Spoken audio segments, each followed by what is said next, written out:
My name is Samuel Whitaker. I am 76 years old, and I live alone in a creaking farmhouse that sits on the edge of a forgotten road in Kansas, surrounded by cornfields that once seemed endless and proud, but now feel more like a prison wall.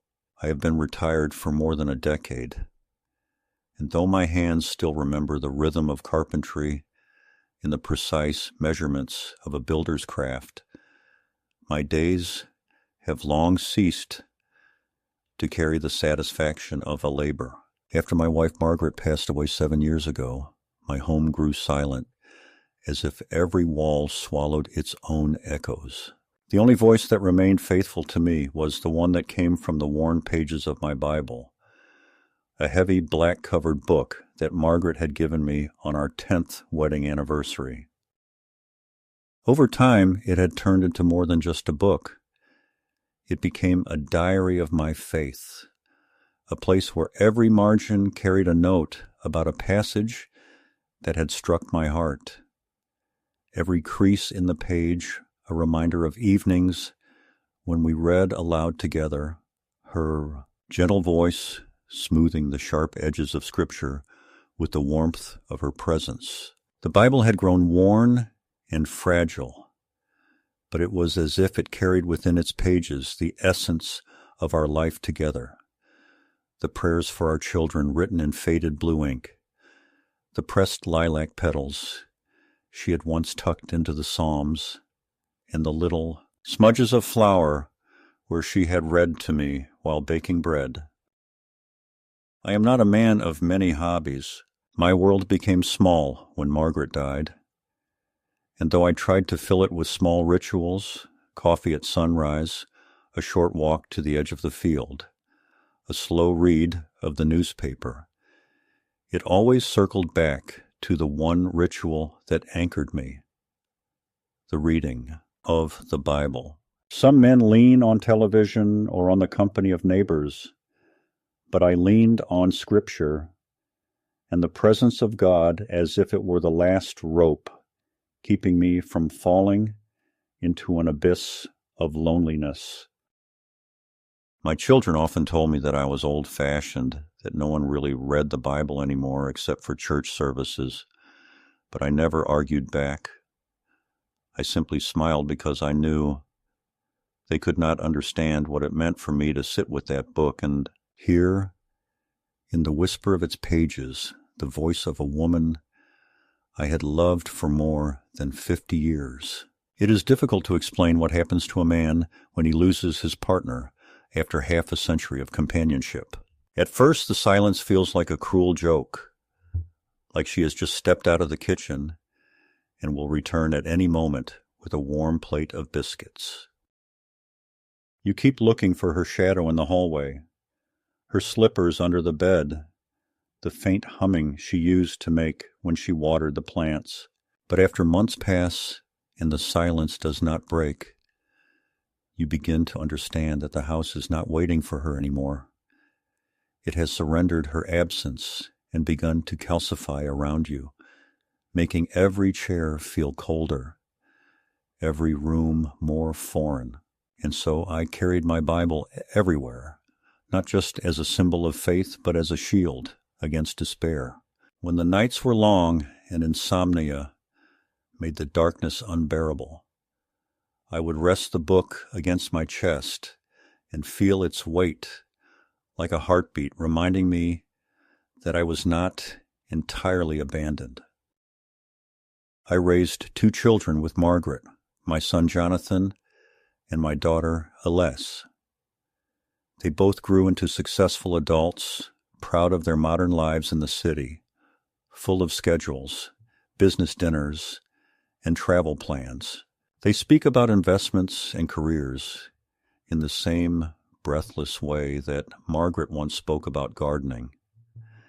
And though I try to listen with interest, I often feel like a relic, like an old piece of furniture they don't quite know what to do with, but are too ashamed to throw away. I remember when they were small, when Elise used to climb into Margaret's lap and ask for another bedtime psalm, and when Jonathan once whispered that he wanted to be a preacher because he liked the sound of the hymns on Sunday morning. How easily children forget the words they once spoke with the sincerity of angels. Now they tell me, with the same conviction, that faith is a crutch, that I should stop wasting my time with those old stories. I do not argue, not because I agree, but because I know there is no bridge that can span the distance between their world and mine. I carry my faith quietly, and I try to believe that someday they will understand, though every year it feels less and less likely. There are days when I feel the world outside has already buried me, though I still breathe. The neighbors who once waved as they drove by have long since moved away or passed on, and the new families who rent the land rarely stop to say hello. My body is slower now, and though I can still walk the fields, every step feels heavier than it used to. Yet even in my frailty, I have always found strength in Scripture. I never read it as a list of rules, but as a companion, a mirror that reminded me of endurance, forgiveness, and hope. Margaret often said that as long as I had that Bible, I would never truly be alone, and she was right. When I sat at the kitchen table and read aloud to no one but the empty chairs, I sometimes swore I could hear her voice finishing the verses with me. Still, loneliness has a way of grinding down even the strongest stones, and in my weaker moments, I long for my children's warmth, for my grandchildren's laughter, echoing through the halls.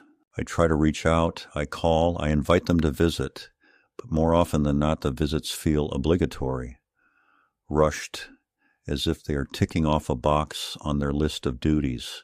I have learned to accept the polite smiles, the distracted glances at their phones, the way they exchange looks when I bow my head in prayer before a meal. They do not openly mock me in those moments, but the air is heavy with their unspoken impatience. I can see it in their eyes. They think the old man is clinging to something unnecessary, something embarrassing. And though I swallow my pride and pretend not to notice, every time I feel a little piece of my heart break. What hurts most is not the mockery itself, but the distance it represents. My children did not grow up this way. They were raised on hymns and grace before supper, on Sunday mornings that began with church bells. Somewhere along the way, the world convinced them that those things were childish, and I became, in their eyes, a man who had refused to grow up. They talk about progress and science as though it is a new religion, and I sit quietly because I know that if I protest, they will only laugh. I am not afraid of their laughter.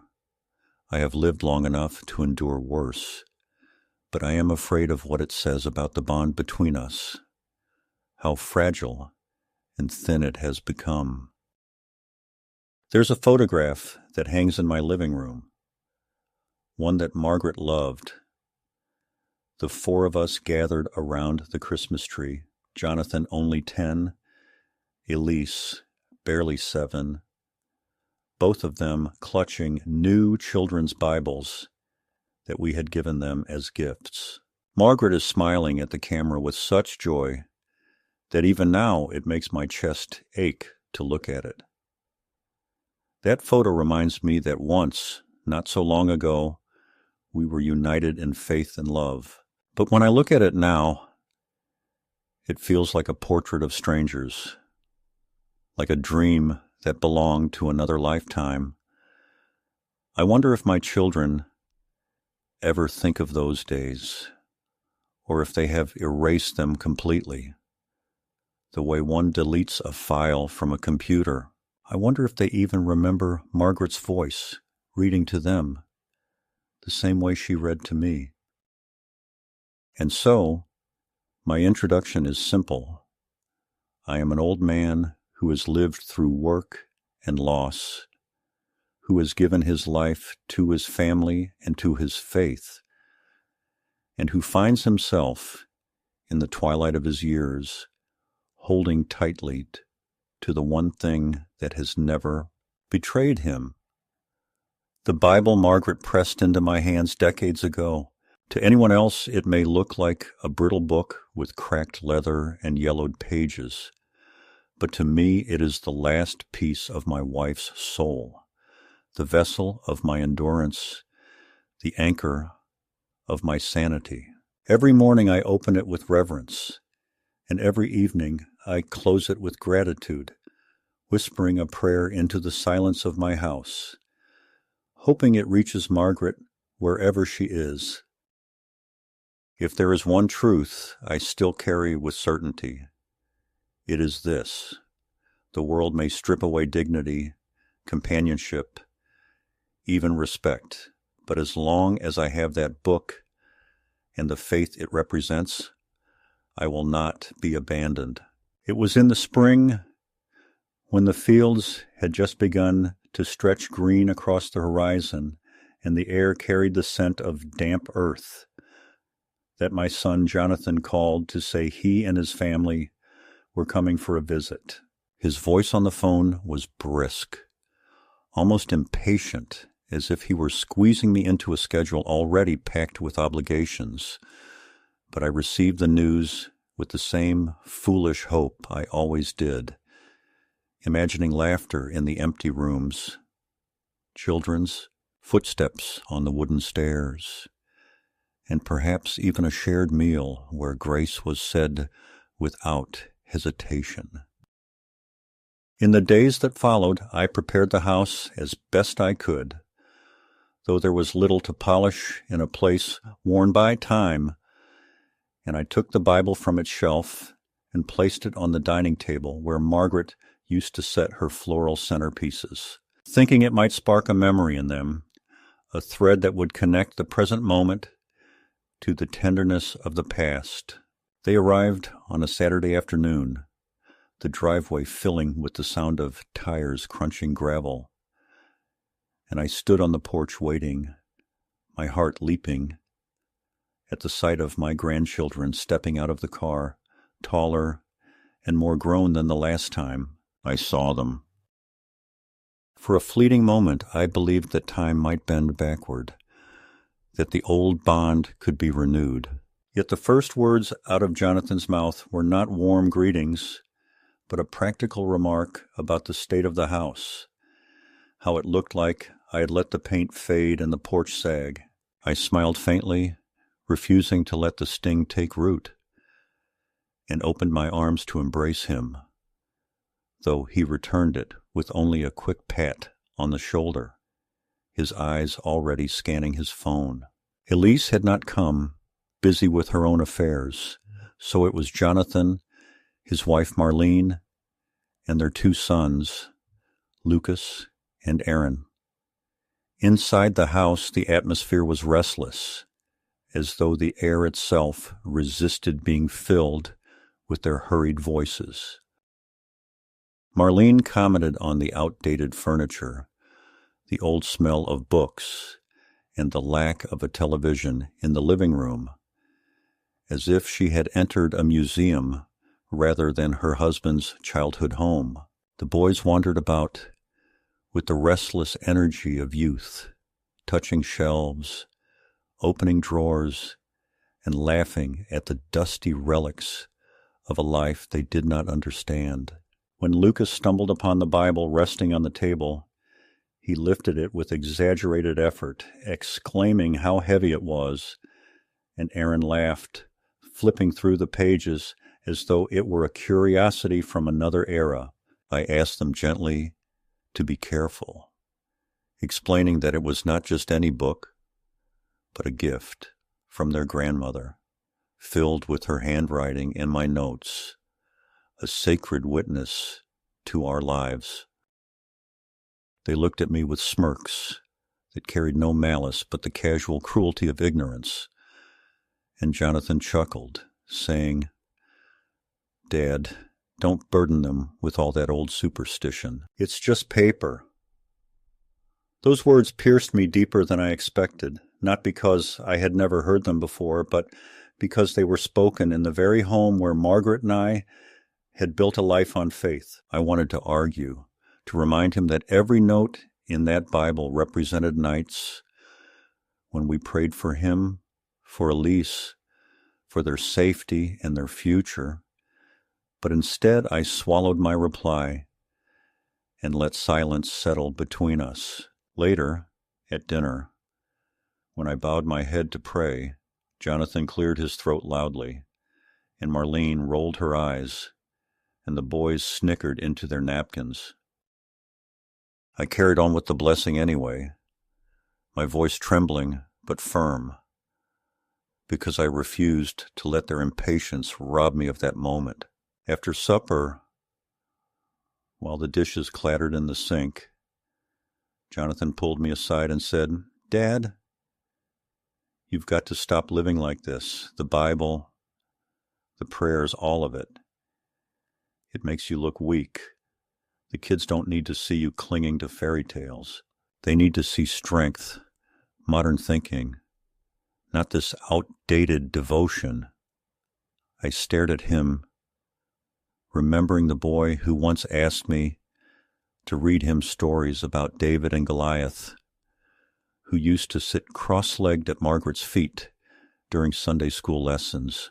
Now his voice was hard, practical, devoid of reverence. I told him quietly that strength is not the absence of faith, but the endurance of it. That without faith I would not have survived losing Margaret, nor the long years of solitude. He shook his head, muttering that I was impossible, that I was stuck in the past.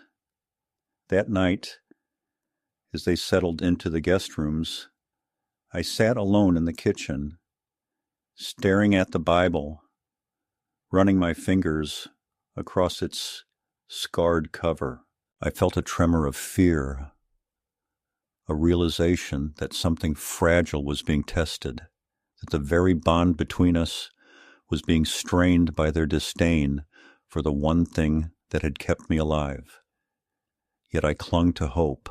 I told myself that perhaps tomorrow would be better, that perhaps the boys would ask about their grandmother, that Jonathan would soften if I told him how much Margaret had prayed for his happiness. But deep inside, I sensed the beginning of a storm, a conflict that had been brewing for years, but had never found its spark. The catalyst was not a single moment, but a series of small wounds, each delivered casually, each brushing against the same raw nerve. When Aaron laughed at a verse I read aloud, calling it nonsense, Jonathan did not correct him, but smiled as though amused. When Marlene complained that my faith was suffocating, saying she didn't want her children exposed to old guilt and dogma, Jonathan nodded in agreement. And when I asked them to join me on Sunday at the small chapel down the road, they refused, saying they didn't have time for rituals that meant nothing to them. What they did not see was that their rejection was not just of my beliefs, but of me, of Margaret, of the very foundation of our family. They treated my Bible as a relic, a burden, a thing to be mocked, and in doing so they tore at the last thread connecting them to their own history. I wanted to tell them that faith was not a cage, but a shelter, that it was the only thing that had preserved my dignity in the face of abandonment. But I knew my words would fall on ears too deafened by modern noise to listen. As I lay in bed that night, listening to the faint murmur of their voices in the other rooms, I felt the weight of inevitability pressing down on me. Something was coming, something darker than mere disagreement. They had touched the Bible with careless hands, and in their laughter, I had heard not only dismissal, but a dangerous contempt. I prayed silently, asking God to give me patience, to give me the strength not to lash out in anger, but also to prepare me for the pain I knew was approaching. It was in that prayer, whispered into the emptiness of the farmhouse, that I realized the visit was not a reunion, but a test, one that would strip away every illusion I still held about family and loyalty. The following day began with a strained kind of quiet, the sort of silence that hums beneath the surface of polite conversation, when everyone is careful to avoid the topics that had already drawn sparks, yet all the while, every word and gesture is weighted with what has been left unsaid. I rose before the others, as I always do, made coffee in the percolator that Margaret had insisted on keeping even after the children bought us a newer machine, and I opened my Bible at the kitchen table, letting the early light spill across its pages. The smell of coffee and the rhythm of the scripture were always enough to steady me, yet that morning the calm was fragile, like glass resting on the edge of a table. When Lucas wandered in, rubbing sleep from his eyes, he caught sight of me reading and muttered, with that careless cruelty of youth, "Grandpa, are you still reading that thing? Don't you know it's all made up?" He said it not as a serious question, but as a joke, something he had likely heard from his parents. And before I could respond, Aaron stumbled in and echoed his brother with a laugh. I closed the Bible quietly, unwilling to let my temper rise so early in the day. But the sting of their words lingered long after they had gone to raid the pantry for cereal. When Jonathan appeared, he made no comment about the boy's behavior, only reminded me that we would all be driving into town later for lunch. I wanted to ask him why he let his children speak with such disrespect, but his face was closed, already half turned toward his phone, and I knew the question would bounce off him like a pebble against stone. Marlene arrived last, perfectly dressed, as if even a casual meal in town required her to present herself like an advertisement, and she wrinkled her nose at the open Bible on the table, asking if I had to keep it out all the time, as though its presence alone was an inconvenience. I placed it back on the shelf in the living room, though it felt like I was putting away not just a book, but a part of myself, retreating so as not to provoke their scorn. The tension only thickened as the hours passed. In town, they hurried through the diner menu, impatient with the slow service, while I sat quietly, content to wait. Jonathan spoke loudly about his business, about contracts and numbers, while his children fiddled with their phones, showing each other videos that made them laugh with the reckless volume of those who feel entitled to any space they occupy. I wanted to speak, to tell them about the way the town had changed since Margaret and I used to come here for Sunday pie, to share stories that might root them in a history they seemed determined to ignore. But every time I opened my mouth, someone interrupted, as though my words were too slow, too irrelevant to wait for. I fell silent again, staring at the coffee that had grown cold in front of me, and tried not to let the bitterness eat at me. That evening, back at the farmhouse, the unease turned sharper.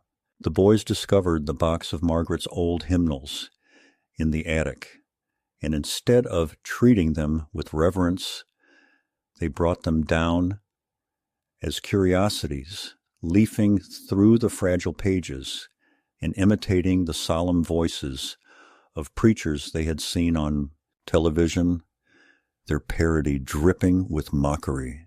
Jonathan chuckled, telling them not to damage anything, but there was no correction, no sense that he understood the cruelty of what they were doing.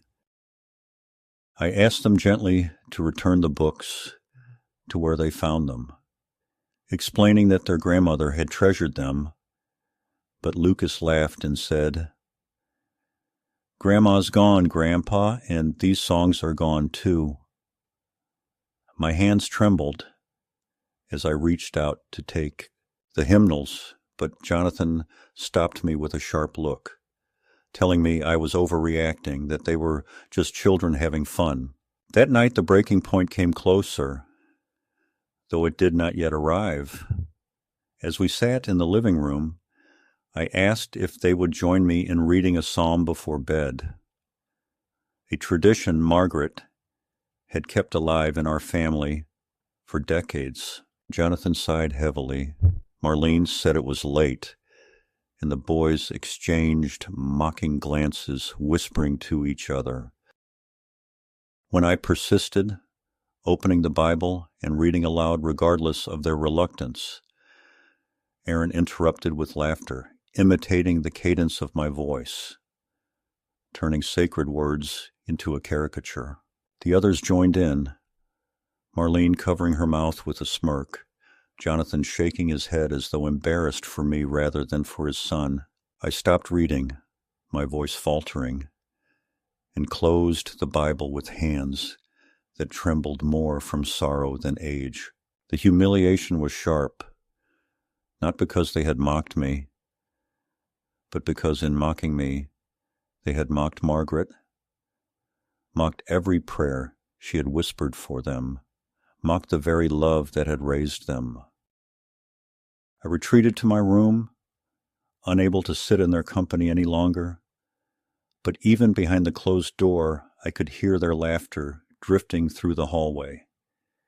Each peal a reminder that my faith, the foundation of my life, had become entertainment for those I loved most. I sat on the edge of the bed, the Bible in my lap, and for the first time in many years, I felt a wave of doubt, not in God, but in the strength of family.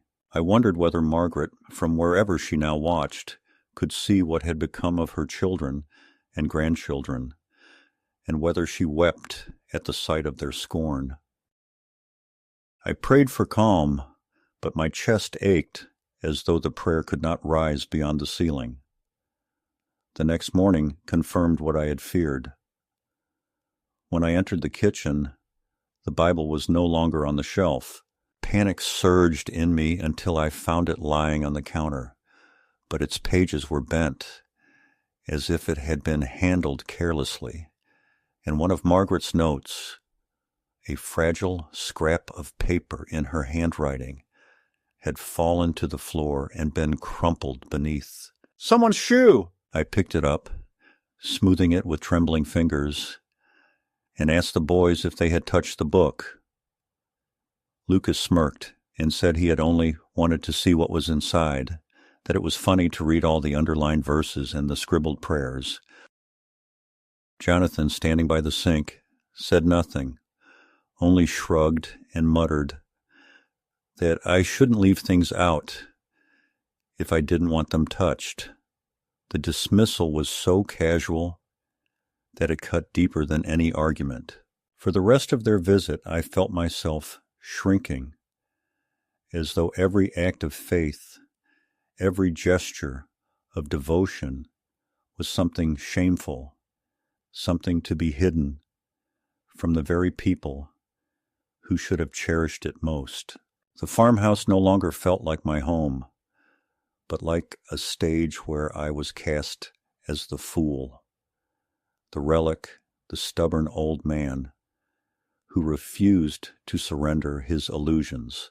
Yet even as they pushed me into silence, I felt a fire building beneath the humiliation, a certainty that their laughter was not harmless, that it would lead to something darker, something that would force me to confront them in a way I had long tried to avoid. And in that slow-burning fire, the escalation began, the line between faith and family fraying until I could no longer pretend that both could exist in harmony under the same roof. The breaking point arrived on the third evening of their visit, and though in hindsight I can say that I should have seen it coming, in the moment it felt like a sudden collapse, as if a storm had been gathering for years in the distance, and now descended all at once, drenching every corner of my home with its cruelty. It began with a simple dinner, the kind Margaret and I had hosted countless times, though this time I felt like an intruder in my own kitchen. I roasted a chicken, mashed potatoes, and baked a pie, wanting to offer them the kind of meal that had once brought us all together. But from the start, there was impatience in the air. Marlene complained about the lack of wine. Jonathan scrolled through his phone even as we sat at the table, and the boys made faces at the food, saying they preferred takeout. I tried to push past the irritation, telling myself that once we had eaten and settled, perhaps the mood would soften, perhaps I could share with them a passage that Margaret had once marked, a prayer she had written for the family, something that might remind them of what bound us together.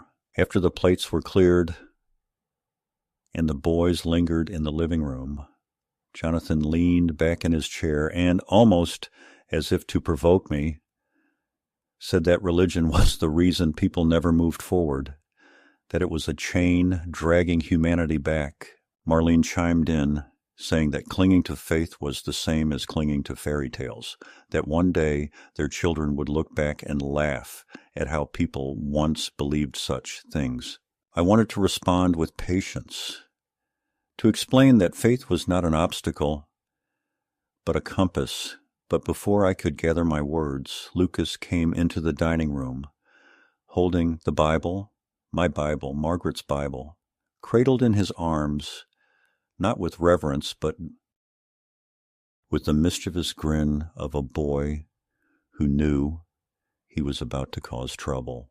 Aaron followed him, and between them they began to flip the pages, reading aloud the verses with exaggerated voices, imitating the solemn tone of preachers, their mockery filling the house with a sound that made my chest tighten as if a vice were clamped around my heart. I stood, reaching out to take the book, but Jonathan blocked me with a dismissive gesture, telling me to let them have their fun, that maybe it was good for them to see how ridiculous those stories sounded.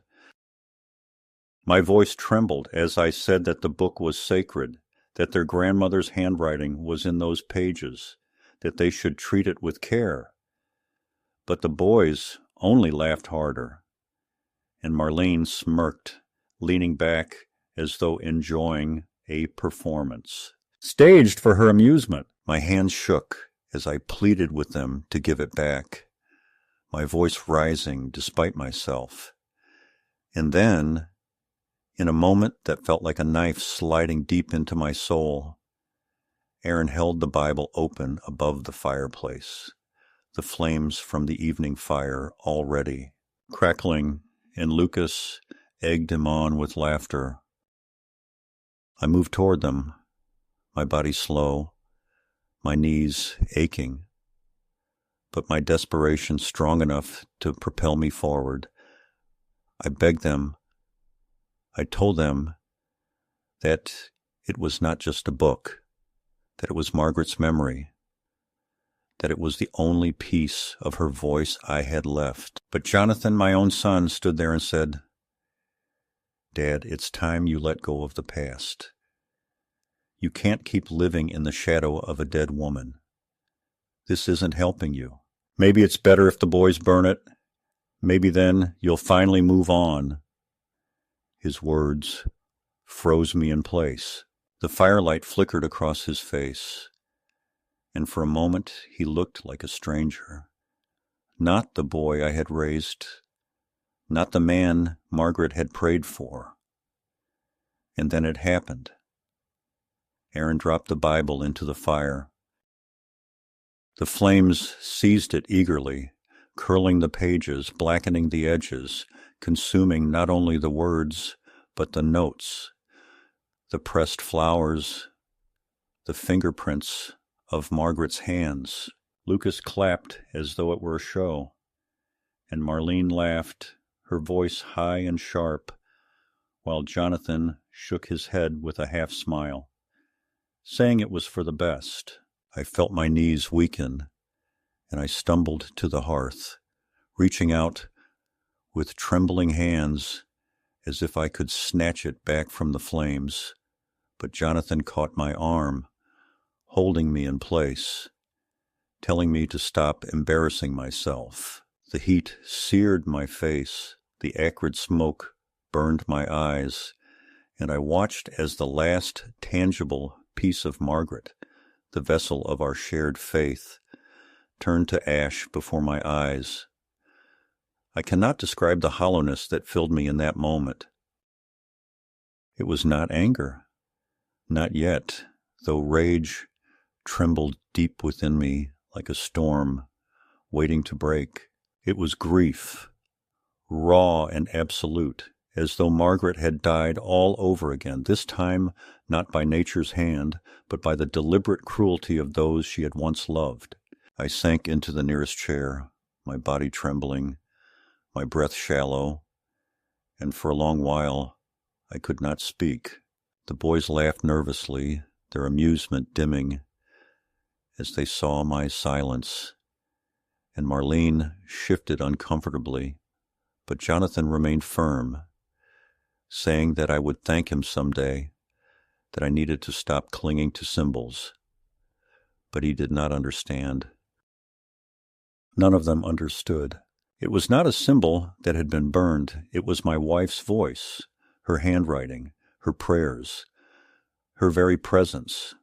And in their laughter, I heard the sound of betrayal so deep that it fractured something inside me beyond repair.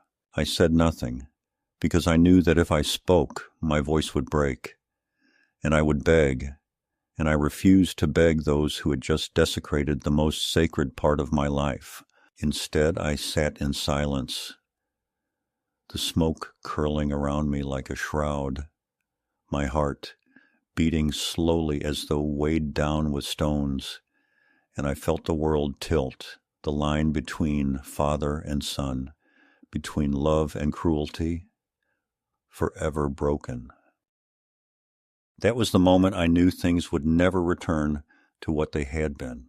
The fire had not only consumed the Bible, but had burned away the last illusion that my family might one day understand me, might one day come back to the faith that had once bound us.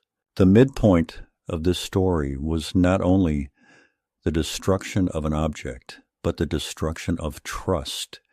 And as I sat there, staring into the flames that now held nothing but ash, I felt the first stirrings of something stronger than grief, something that would guide me in the days to come, the quiet certainty that God sees everything, and that those who mock what is sacred will one day face a fire far greater than the one in my hearth. In the gray hush of the morning after the fire, the house smelled faintly of char and damp ash. A thin, bitter veil that clung to the curtains and to my clothes, as if the air itself wanted to remind me with every breath of what had been taken, and, while the others moved about with forced normalcy, Marlene running water as if she intended to purge the kitchen of its history, the boys slinging their backpacks over one shoulder. In the theatrical way of adolescence, Jonathan's voice clipped as he fielded calls and sent terse emails. I sat at the table with my hands wrapped around a cup of coffee that had long gone cold, feeling the tremor in my fingertips settle into something steadier and more dangerous than grief. When Jonathan finally closed his laptop and took the chair across from me, there was a strange brightness in his eyes, the glitter of a man who has convinced himself that cruelty can be repackaged as compassion if only one chooses the right words. And he began to speak with that gentle, managerial tone that he used on employees and contractors, explaining that last night had been dramatic but necessary, that symbols had power and sometimes a man must be shocked, free of them, and that, moving forward, we needed to put certain structures in place so there would be no more scenes, by which he meant he had arranged for a notary to stop by in the afternoon so I could sign a durable power of attorney, medical and financial, very standard and sensible, nothing to fear, a responsible son's way of making sure bills were paid on time and appointments were kept, and no spiritual distractions got in the way of practical life. I listened without interrupting, marveling at how he had folded last night's desecration into a case study on elder care. And when he paused for my assent, I told him with a quietness that startled even me that I would not sign anything today or any day that I still knew my name and my history and my God, and that a home where a man's Bible could be thrown into the fire with laughter was not a home where a man should hand over his signature to the ones who struck the match. He smiled then, the way a salesman smiles when a client resists the first pitch, and shifted to the second layer of the plan, saying there was an opening at a place called Meadowbrook, just outside town, bright rooms, and 3 hot meals, and a shuttle to the mall, a book club if I insisted on reading, a visiting clinician twice a week, and a quiet church service on Sundays that was interfaith and non-judgmental, which he offered as if it were an improvement on the stubborn fidelity of the chapel down the road. He spoke about safety and about the burden of country living, about icy steps and old wiring, and the loneliness of long winters. And while he talked, Marlene drifted into the doorway and stood there with her arms folded, letting him play the benevolent son while she surveyed the kitchen like a foreman evaluating a building slated for teardown. And when he finished, she added the finishing nail, that the boys were unsettled by my intensity, that faith had become performative and destabilizing in the household, and that the healthiest thing for everyone would be a move, not as punishment, but as a gift, a soft landing for a man who had clearly reached the stage where sentiment made him volatile. I felt, as she spoke, the oddest sensation of standing at a well I had known my whole life and watching them pour dye into it, turning the water unfamiliar so that when I lifted the bucket, I could no longer recognize what I had relied on. And I told them that mockery cannot be laundered by the language of wellness, that a dignified old age is not a privilege granted by children with clipboards, but a right bestowed by a life lived faithfully, and that if they wished to help me, they could begin by apologizing to a woman who was not there to receive it, but who could hear every word. The apology did not come.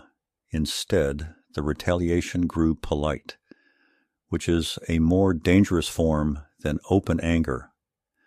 And by noon, a white sedan turned into my drive with the county seal on the door, and a neat woman with a lanyard stepped out carrying a tablet, her smile practiced and warm, introducing herself as a caseworker, following up on a call from concerned relatives about a senior living in hazardous conditions with religious preoccupations that impeded daily functioning.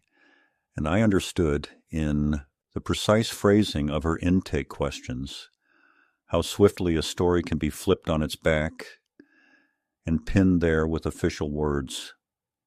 I answered her fully, showed her the pantry stocked and the furnace serviced, read to her the Sunday school rosters.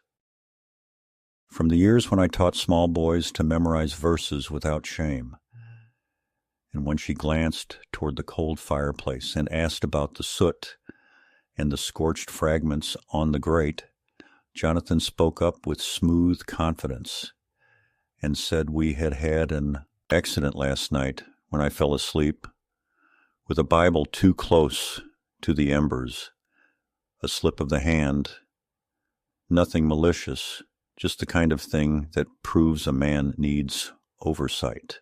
I turned my head and looked at him as one looks at a man who has opened a trapdoor beneath your feet. And I corrected the record with measured clarity, describing exactly what had happened and naming the hands that had dropped the book into the flame. And the caseworker who had come to inventory hazards now did the harder work of discerning truth, her eyes moving from my steady gaze to Jonathan's cheerful poise, to Marlene's cool deflection, to the boys hovering in the hallway, shifty and fascinated by the whiff of drama. And she took notes and asked more questions and said she would follow up, which is what one says when one has glimpsed something ugly and knows it will not resolve in a single visit. The afternoon lengthened and the strategies multiplied. Small humiliations that might be dismissed individually as misunderstandings, but that together formed a design. The boys took photographs of the cluttered tool bench in the shed and texted them to Marlene with captions about unsafe hoarder vibes. The smoke detectors, which had beeped intermittently for months because I could not get the ladder to sit right on the uneven floor, were taken down while I was outside and then presented to the caseworker as evidence of neglect when she returned to speak with the children. My truck keys, which I keep hung on a nail by the back door, went missing for several hours until I found them in the pocket of a jacket I had not worn in years. And Jonathan clucked sympathetically about memory lapses, making a note on his phone as if to capture the data point. At supper, he placed a stack of papers by my plate and asked me to look them over after we ate. Small forms about billing and insurance, just convenient authorizations, but when I glanced through them, I found folded midway in the stack like a thorn in a bouquet, a quit-claim deed transferring the farmhouse and 3 surrounding acres into a trust he controlled, with vague language about tax optimization and care coordination. And I set my fork down and slid the papers back without a word, because I did not trust my voice to carry without breaking. And Marlene sighed, as if weary of a child's stubbornness, while Jonathan said that he hated for this to get formal, but he would do what was necessary to keep me safe. That night sleep did not come, So I walked the house slowly, pausing in the doorway of each room as though I might find Margaret there, hands dusted with flour, humming her small, tuneless hymns, and somewhere between midnight and dawn in that hour, when even grief grows tired, I remembered the old metal lockbox in the cellar, the one I had not opened since the summer after Margaret died, and I fetched the flashlight and went down to the cool, damp space where the walls wept a little after rain, and I pulled out the box and pried it open with a painter's tool. And inside I found the paper trail of the life we had built carefully and without spectacle, the deed to the farm with Margaret's maiden name still neatly printed below mine, the insurance policy I thought I had lost, a letter from our pastor the year we nearly lost the place to drought and were saved by the congregation's quiet generosity. And beneath those envelopes, wrapped in a handkerchief I recognized, a small stack of Margaret's notes I had never read, the letters she wrote in the last months when the pain woke her before dawn, words for me to find when I was ready. I took them upstairs and read them at the kitchen table as the sun made a pale ribbon on the eastern horizon. And in one letter she wrote that fear makes people cold and proud and quick to torch what they do not understand, but that love is stubborn and will outlast their fires. And in another she told me not to surrender the house to anyone who spoke of safety while treating the sacred as clutter. And in the last, the one dated 3 days before she left me, she said that if the children ever turned practical in the way of the world, I was to stand my ground calmly and let God do the burning that refines rather than the burning that destroys. For the Lord sorts the fires as surely as farmers sort the wheat. Armed with her handwriting, which felt like a benediction pressed into my palm, I made practical moves in the morning that must have startled them, because they had expected me to flail, not to act. I called Pastor Ben and asked him to come by for coffee. And when he arrived, I asked him to witness me placing the deed and the letters and a recorded statement into a fresh lockbox that I then put into the back of his truck for safekeeping at the church. I phoned the bank manager, an old student of mine from a men's Bible study a lifetime ago, and set passwords that neither Jonathan nor Marlene could guess. And I added an alert for any attempts at reverse mortgages or lines of credit secured by property. I asked Earl, my neighbor whose arthritis keeps him home, but whose grandson is a volunteer firefighter, to come check the wiring in the living room so that when the county returned, there would be a documented inspection by someone the town trusted.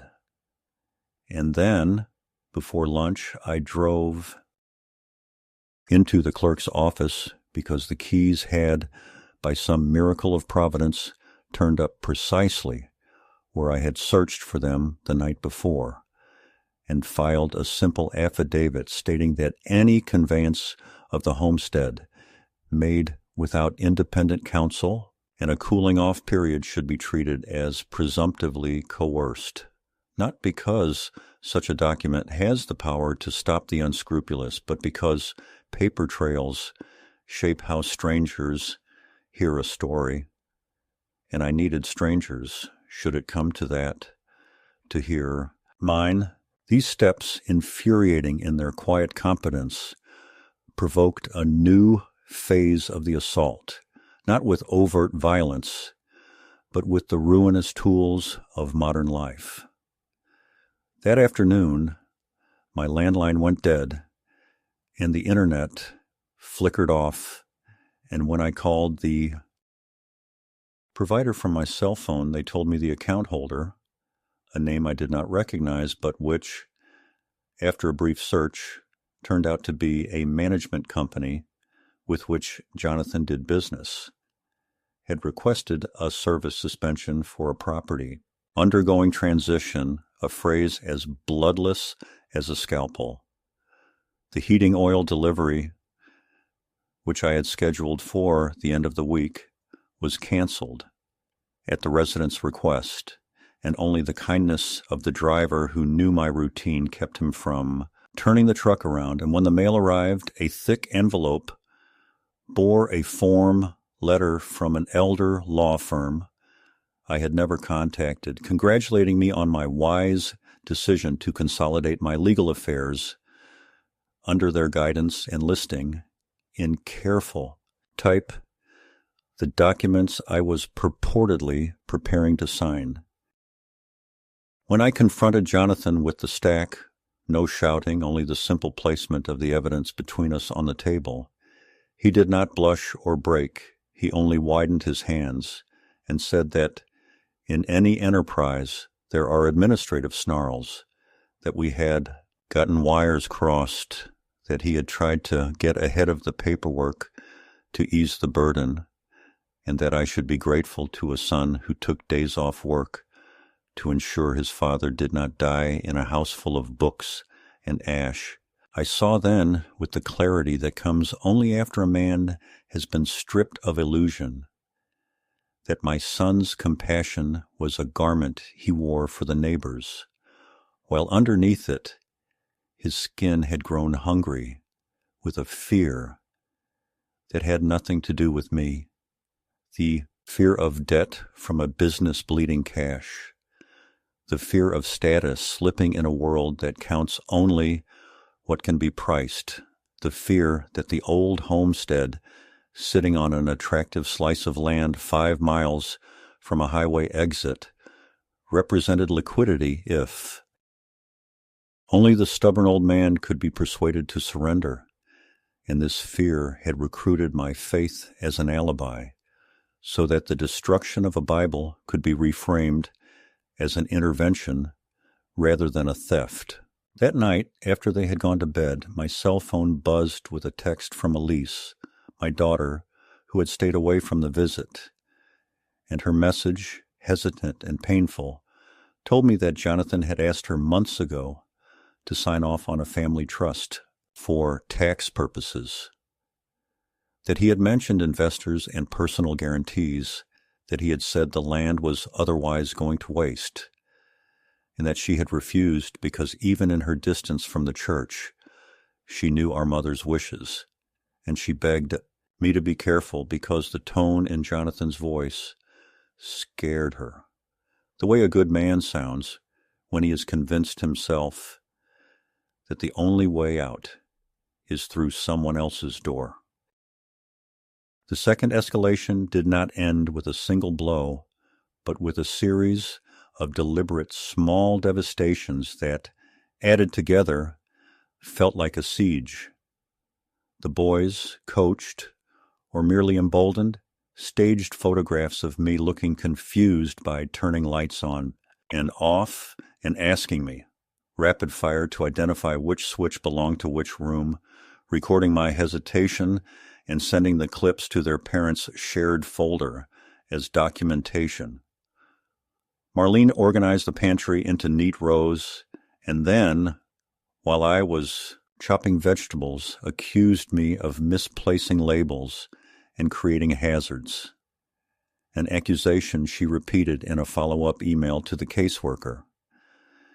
A neighbor, persuaded by a story I will never hear in its exact telling, called to say that she had heard I was moving, and could she bring over some boxes, her voice bright and brittle, the way voices get when people choose a fiction because it is cleaner than the truth.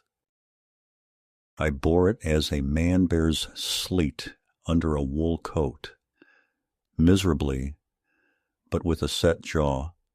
And when the caseworker returned, as she had promised, I met her on the porch with photographs of the wiring inspection, the affidavit receipt from the clerk, the bank manager's letter confirming new safeguards, and Margaret's letters, which I did not show her, but which I carried in my pocket for spine. And I told her calmly that safety and control are not synonyms, that piety and confusion are not interchangeable diagnoses, and that if the county wished to know whether I could care for myself, they were welcome to test me, not with gotcha games about light switches, but with the practical demands of living. Bills paid, roof sound, neighbors known, hospitality offered, faith kept without spectacle and without apology. She listened, and this time when she left, she said not, "I'll follow up, but I hear you," which is the first crack in a wall when a bulldozer is not available. By the time the sun set on the seventh day, the uneasy truce of pretense had collapsed, and the house had become a place of watchfulness where every kindness felt barbed and every request sounded like the rustle of a net. And yet, in that narrowing circle, I felt something widen in me. Some old farmer's patience that Margaret had always said would be the last of me to die. A patience that is not passivity, but the careful waiting for the field to dry before you take the weight of the tractor onto it. And I understood that the fight was no longer about a book turned to ash, or even about acreage measured in lines on a plat map, but about whether a man at the end of his life could still be allowed to name what is holy without being declared a danger to himself. I did not know yet what the final act would require or what it would cost, but I knew the hour was coming when their design would turn back on them as surely as a match burns the fingers of the one who thinks he can control its flame. And I slept at last, not because peace had returned, but because resolve had taken its place and begun its slow, steady work.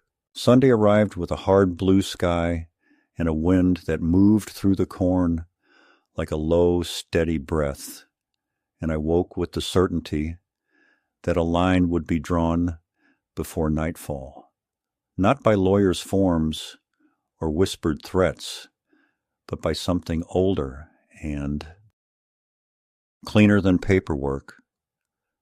So I brewed coffee and set folding chairs in the yard beneath the hackberry tree where Margaret once tied red ribbons for the grandchildren.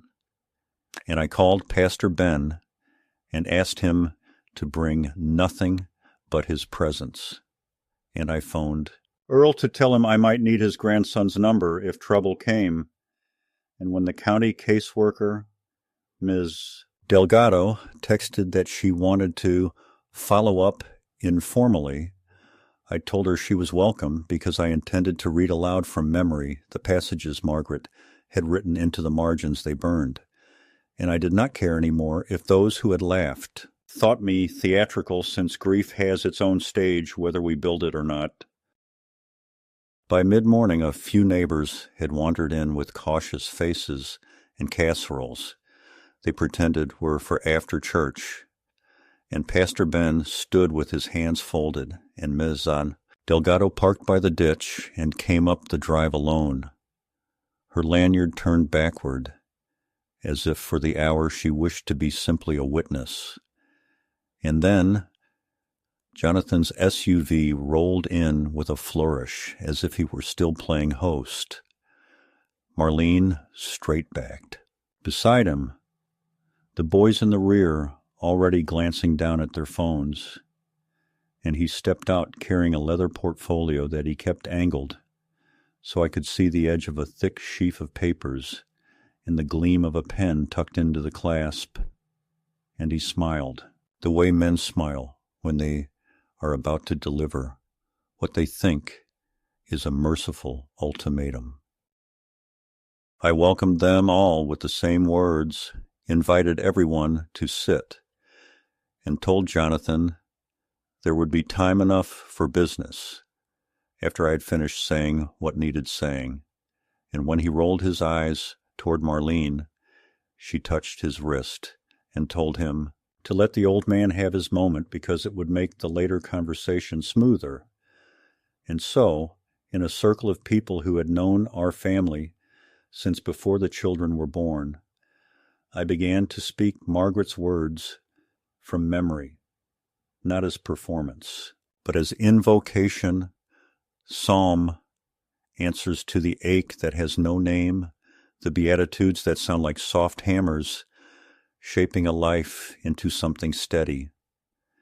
In a few verses she had underlined so many times the paper went thin, and as I spoke, I watched the faces, some wet, some skeptical, some merely still, and I saw Delgado's gaze soften in that careful way of professionals who are trained not to take sides and yet cannot help being moved when something honest is laid in front of them without malice. When I finished, there was a quiet that did not beg to be broken, and into that quiet Jonathan stepped with his portfolio as if entering an empty room, thanking me for sharing and immediately pivoting, saying that the events of the week had made it clear to everyone that a structured plan was necessary, that for my health and legal protection, we should execute the trust and the powers of attorney he had prepared, that a notary was on standby in town, and that after a brief discussion, he would arrange for movers to take a few essentials to Meadowbrook, while the house underwent a phase transition.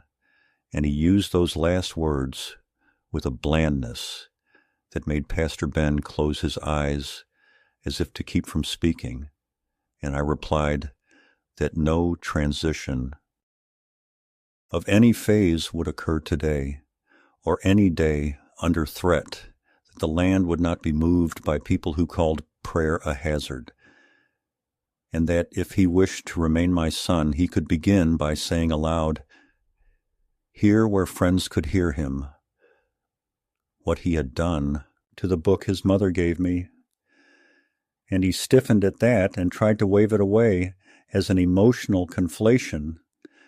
But just then, Lucas, who had grown restless, whispered to Aaron, and the two of them drifted toward the open barn doors with the furtive light of boys inventing mischief, phones already raised as if life did not happen unless a lens caught it. At first I thought nothing of it, because half my life had unfolded with grandchildren playing among tractors and hay bales without incident.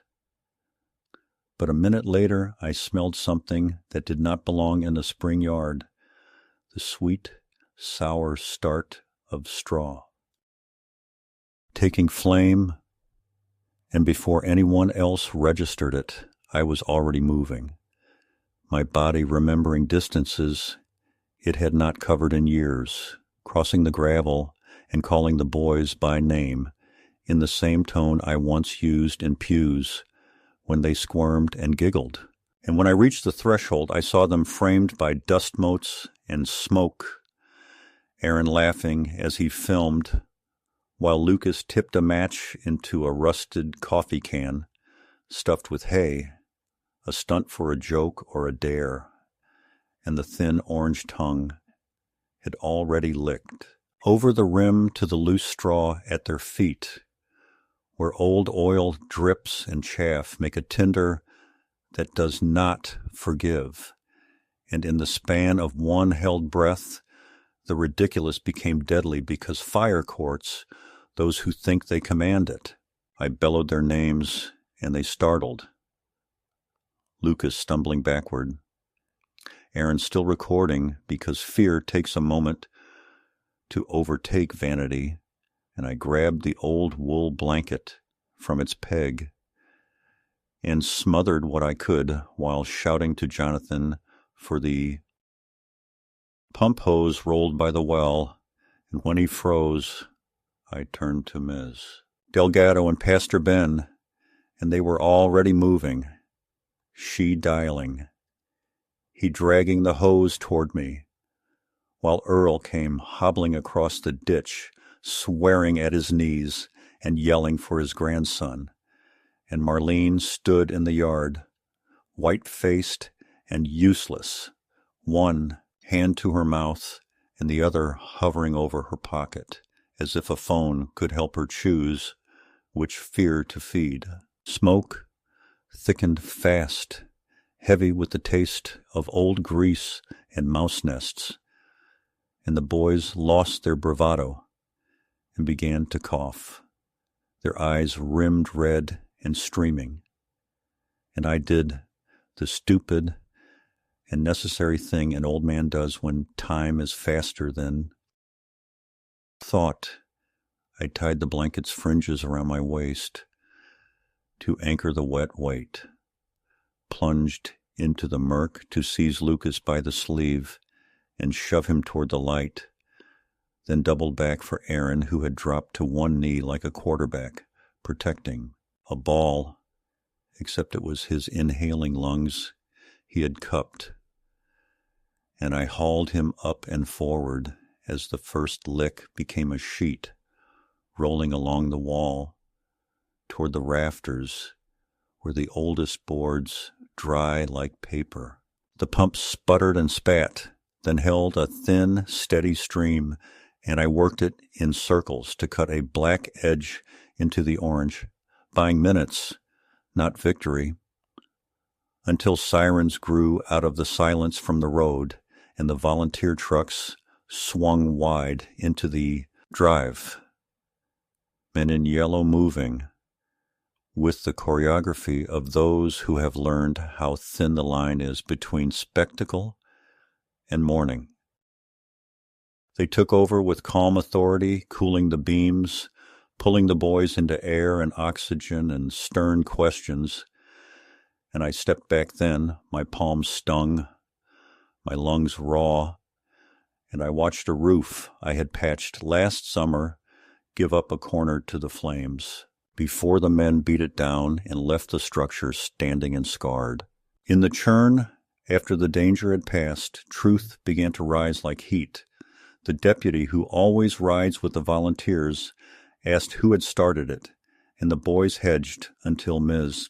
Delgado said quietly that she had seen the phone screens and that the video would tell what mouths could not, and in a matter of minutes, the deputy had the footage in hand, a time-stamped record of their giggling, the match, the tilt, the can, and then, worse for Jonathan than any barn fire, the earlier clips, stitched in by the same account, fragments from the night of the Bible with captions meant to be funny that looked obscene in daylight and in the faces of neighbors who had sung from those hymnals and eaten from my table.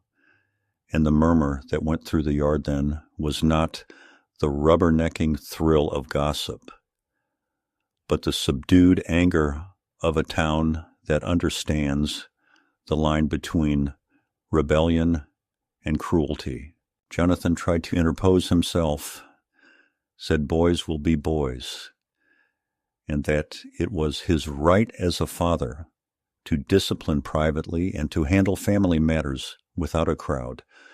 But the deputy said with weary patience that flames and forged papers travel beyond family and he asked Jonathan to come to the truck to answer a few procedural questions about elder petitions he had filed in the county e-system 3 days earlier, petitions that had triggered flags at the clerk's office because the notary named had called to report that she had been asked to stamp signatures she had not witnessed, and the clean little machinery of character that had whirred invisibly all week now ground and smoked in public. There is a way a man's face changes when the story he has curated for the world curls under heat. I watched that change pass over my son as Marlene, who had been silent since the smoke began, turned on him, not with compassion, but with the fear of a woman who sees the ledger of her life tipping, asking through clenched teeth why he had ever told the boys that there would be no consequences, why he had dared them to prove I was unsafe, why he had convinced himself that filming me would make me small enough to move. And he said her name once as if it could conjure back the cool control they specialized in. But control is a fair-weather friend, and it left them standing in their good shoes on my blackened barn threshold, while neighbors who had lent them sugar and jumper cables stared at the ground to spare them a humiliation that had already arrived. Ms. Delgado spoke then, not as a neighbor, but as the county, saying she would be filing a report that afternoon, noting my competence, the manipulations attempted, the environmental hazard introduced by the miners, the potential financial exploitation through unauthorized petitions and trusts. And she said calmly that until a judge reviewed it, she would be recommending a temporary stay on any transfers or changes in my living arrangements, which is the bureaucrat's way of erecting a shield without. Sounding like a hero, and in her tone, I heard the small, fierce mercy of a stranger who decides to put her name between you and the next blow. In the same moment, because life has a taste for symmetry, Jonathan's phone began to ring with the pinched insistence of a man calls only when money is slipping under a door, and he stepped aside to answer and came back with a grayness around his mouth that had nothing to do with smoke, telling Marlene in a voice he tried to keep low that the investors who had promised a bridge loan were pausing pending reputational risk because a parent on their board had been sent a link to a video of boys burning a Bible while a grandfather's voice cracked in the background. And while I did not rejoice, I understood that the match he had used to frighten me into compliance had licked his own future first, because there are some fires the world, even a secular world, still refuses to bless.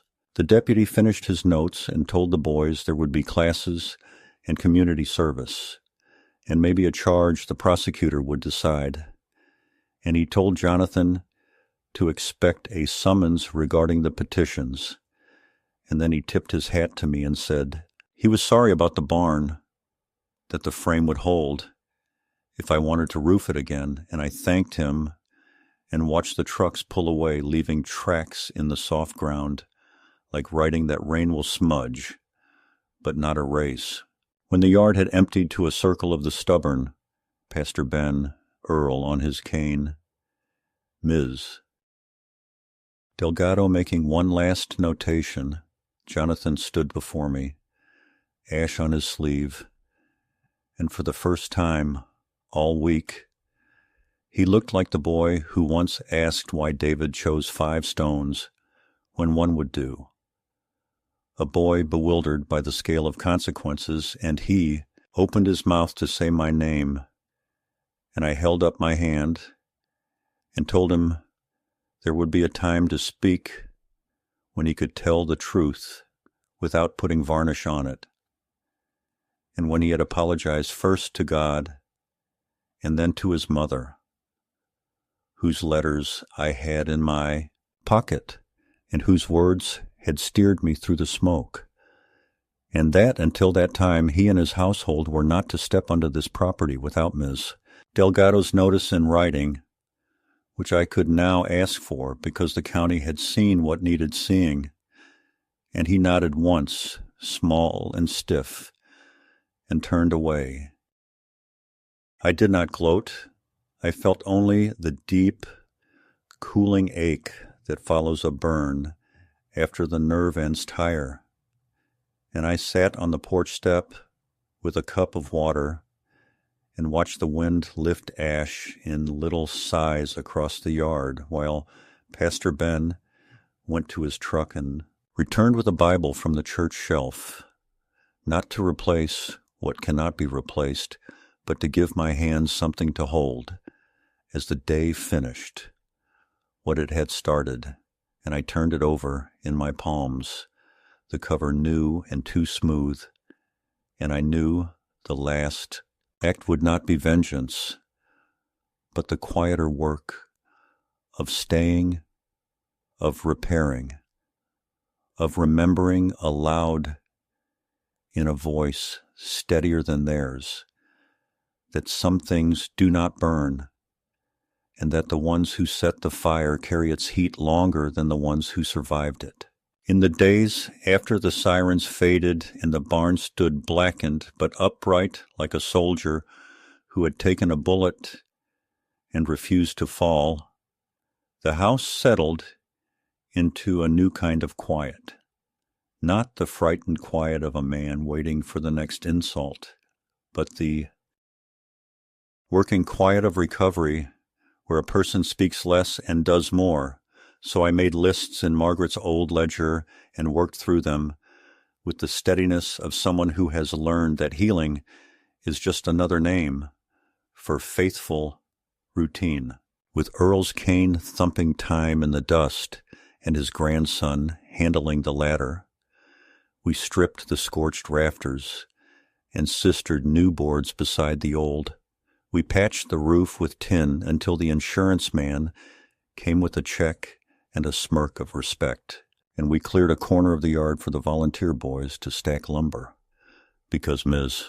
Delgado, who had put her name between me and harm when it mattered, arranged community service that was more than punishment.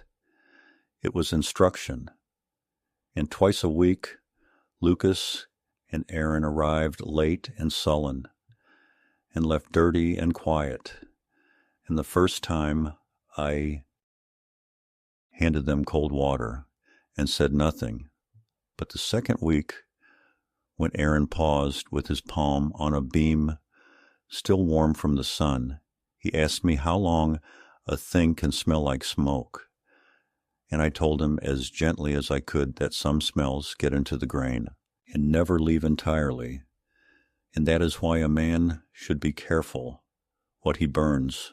Word about the petitions and the notary traveled through town without my help, because small places are built for carrying truth the way the prairie carries wind, and Jonathan found doors that had always opened for him now opening only a crack.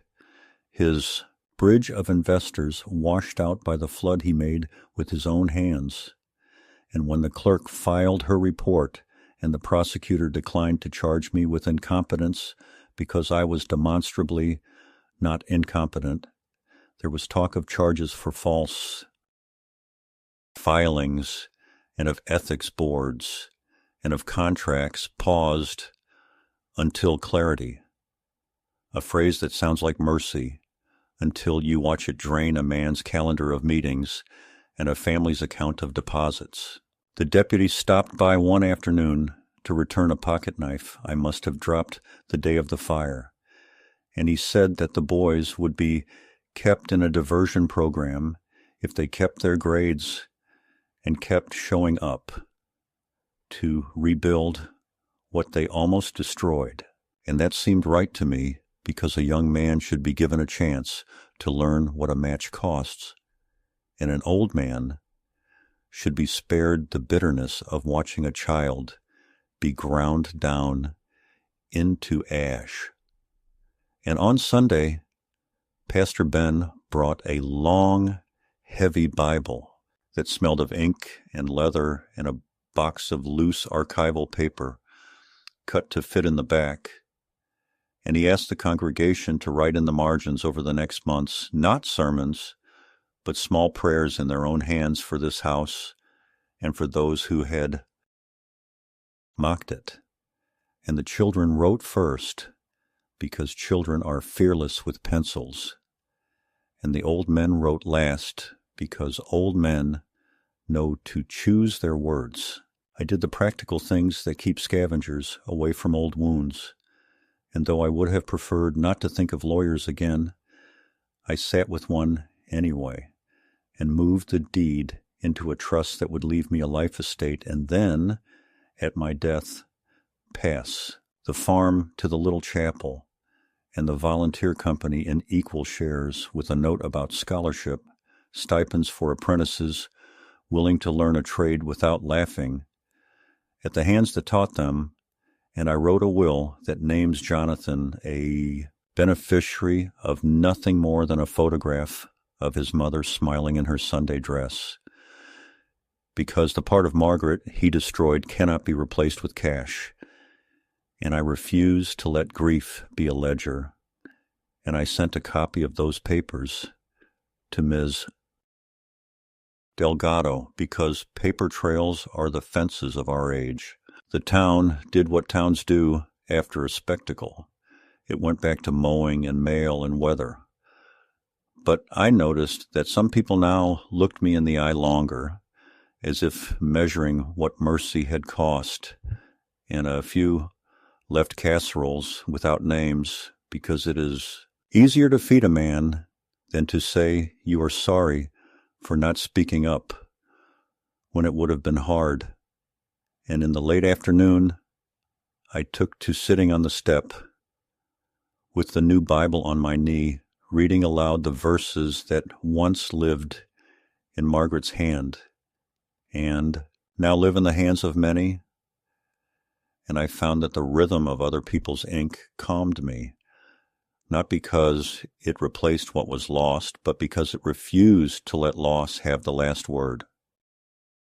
One evening, while the swallows stitched the sky to the field, Aaron walked up the drive alone with shoulders slumped in the posture of someone expecting to be sent away, and he asked if he could return the pocket New Testament his grandmother had once given him, and that he had kept tucked in his dresser like a guilty secret. And I told him he could keep it if he wanted.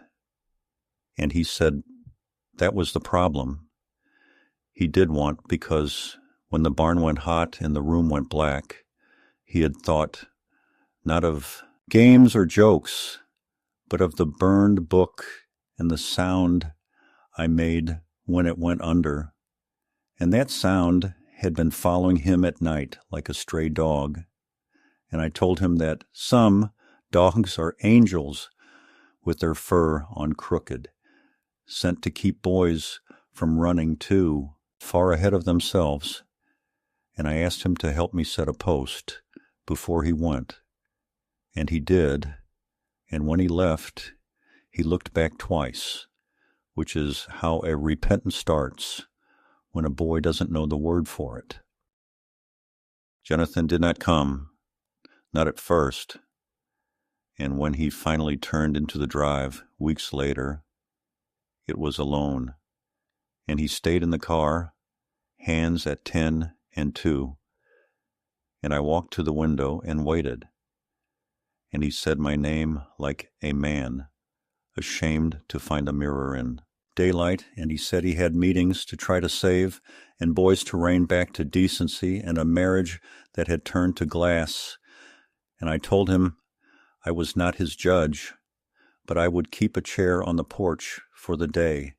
He came to speak without varnish, and he nodded and went away.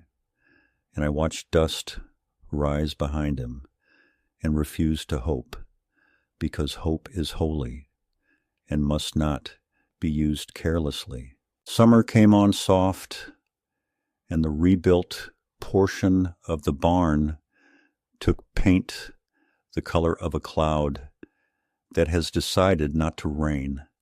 And on the day the volunteers signed their names on the backside of a beam no one would see, Lucas brought me a folded paper. Without looking up, and mumbled that he had copied a psalm for school credit, but had decided to keep it in his wallet instead. And I told him a man should keep a psalm not for credit, but for weather. And he smiled in the unpracticed way of a boy who has learned that not all laughter is cruel. The caseworker's final report came by mail with the cool language of government, but it was warm enough for me. Competent, stable, supported by community, protective action taken regarding prior attempted exploitation, and though I do not keep trophies, I put that letter in the box with Margaret's new crowd-written margins, because I want anyone who comes after me to see that once there was a fire at this place, and many hands refused to let it spread. In the evenings, I speak to Margaret without embarrassment, telling her how the wind ran a hand through the corn, and how the boys' voices have lost their iron, and how I have chosen to spend what is left of my days in the small, stubborn piece of work and prayer and porch-light hospitality. And I tell her that I no longer wake with a hand at my throat, because the house has remembered me, and I have remembered the house. And the Bible that sits here now is heavier than the one they burned, because it carries the weight of a town that decided to write instead of sneer. I do not know whether Jonathan will ever walk up this path without his armor of explanations, or whether Marlene will learn that safety and control are not the same word. But I have learned that a man does not need the repentance of others to keep his own soul clean. He needs only to draw the line where his Lord says to draw it, and then stand there without malice. And so each night I close the book on a scrap of paper where a child has written in crooked letters, "Bless this house," and I lock the door and breathe the deep, clean smell of wood that has known fire and lived. And I lay down without dread, because they thought they burned my Bible and my peace, but the truth is they set fire to their own comforts. And when their laughter died out, the only flame that remained was the one in my hearth, steady and warm, and mine.